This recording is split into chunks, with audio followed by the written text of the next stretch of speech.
Ok?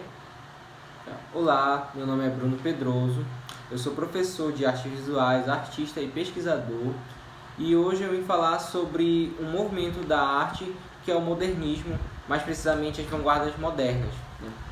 E é um movimento que acontece no século XX, mais precisamente a partir do ano de 1920.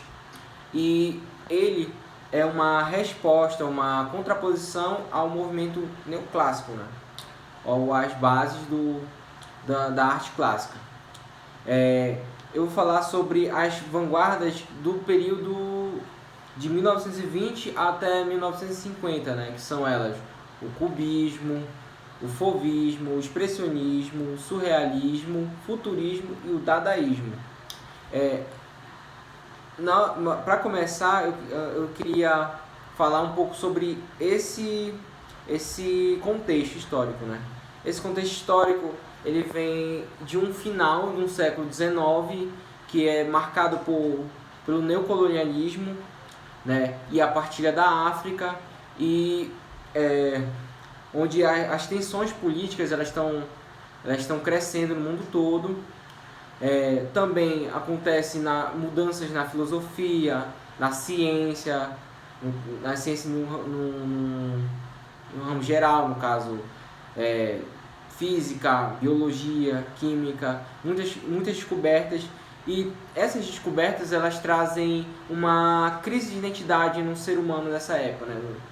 Em que as pessoas começam a questionar a moral, questionar os conceitos de moral, de ética, os conceitos de vida, de religião, pós-morte, todas essas coisas.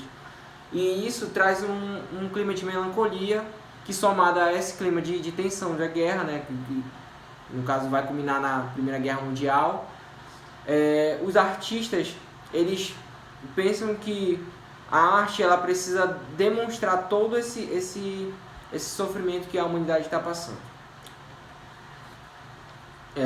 E aí a gente vai falar um pouco sobre esses movimentos, né? O cubismo ele é um movimento que vem questionar as as formas da realidade mesmo, física. No caso,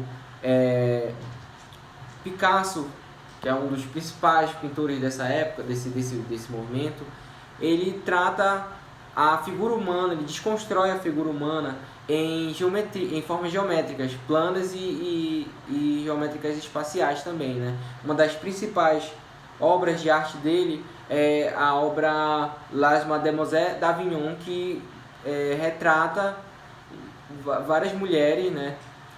Várias mulheres de forma desconstruída, de forma geométrica mesmo.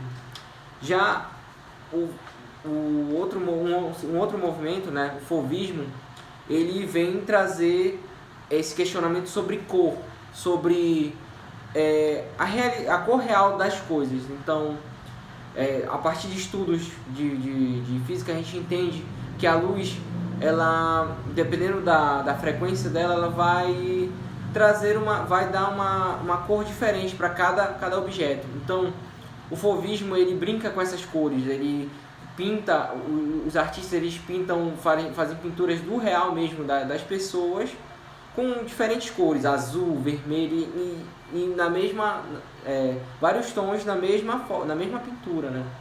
E aí isso vem um dos principais artistas é o Henri Matisse. O terceiro momento que eu falar é o expressionismo. E o expressionismo ele vem trazer traz uma questão muito forte na questão de realidade, o questionamento dele sobre a realidade, sobre os sentimentos. Expressionismo vem de expressão, né? Então, as obras de arte dos artistas elas vêm trazer um sentimento de melancolia, de tristeza. Um exemplo é a obra do Edvard Munch, que é O Grito, uma das mais famosas dele, que tem uma figura que está ao pôr do sol e é uma pessoa fazendo assim, tipo, fazendo uma cara de grito, né? Gritando, tipo, como se tivesse tão agonizando tanto que tá botando tudo aquilo para fora, toda aquela agonia para fora. O surrealismo ele é uma vanguarda que traz, que questiona a realidade já do onírico. O que é o onírico? É o sonhar, né? Tudo aquilo que a gente sonha, o nosso subconsciente, o surrealismo vem trazer e vem retratar nas obras, né? Um dos principais artistas do surrealismo é Salvador Dalí, que a gente conhece das obras O Tempo, né? Como vocês podem ver, aqui ele retrata vários relógios e como se fossem, tivesse se liquefazendo, vamos dizer assim, se desfazendo, para dar essa ideia. Ele trata essa ideia do onírico, né? De que o tempo ele é líquido, ele está sempre fluido, né? O futurismo, ele é uma vanguarda que apareceu na Itália e é uma vanguarda que trata a questão do movimento, das formas geométricas como a questão do futuro mesmo. Ele é um movimento que ele trata de uma filosofia, ele parte de uma filosofia fascista, né? Muitos deles, dos artistas, eles eram apoiadores do movimento do partido fascista da Itália, né?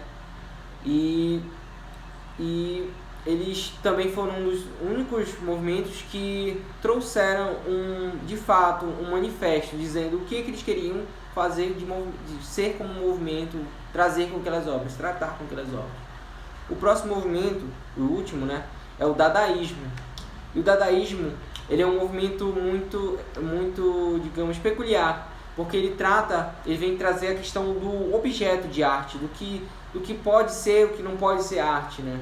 Um dos principais precursores, né, é o Marcel Duchamp, que ele traz várias obras em forma de objeto mesmo. Por exemplo, a fonte, que ele traz um mictório, né, para um museu de arte, para uma feira de arte, e dá o nome de A Fonte, né?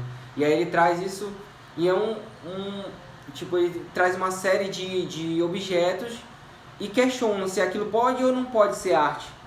O principal questionamento do dadaísmo é sobre o que pode e o que não pode ser arte, o que é arte boa, o que é arte ruim, né?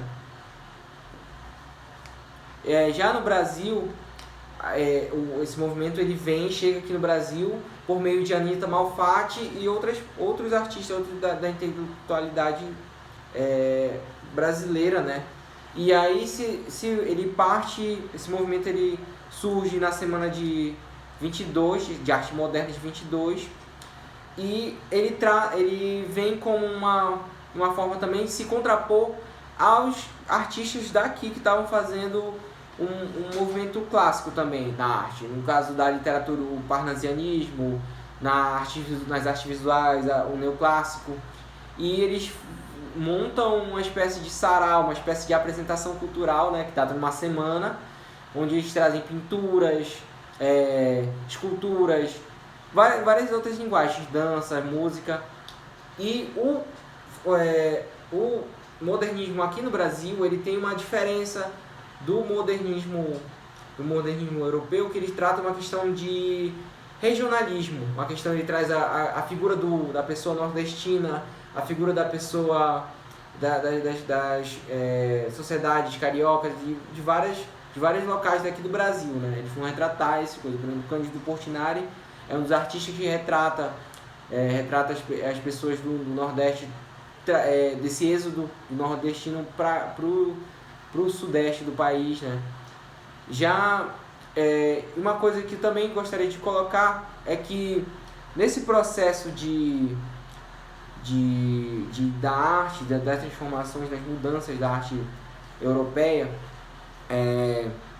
muito parte de um processo de saque, vamos pensar assim. Os artistas, eles se inspiravam muito, eles pegavam muitos dos símbolos de outras culturas para retratar nas suas obras de arte. E essa foi a aula de hoje, né? Muito obrigado. E é isso. Esse é o modernismo.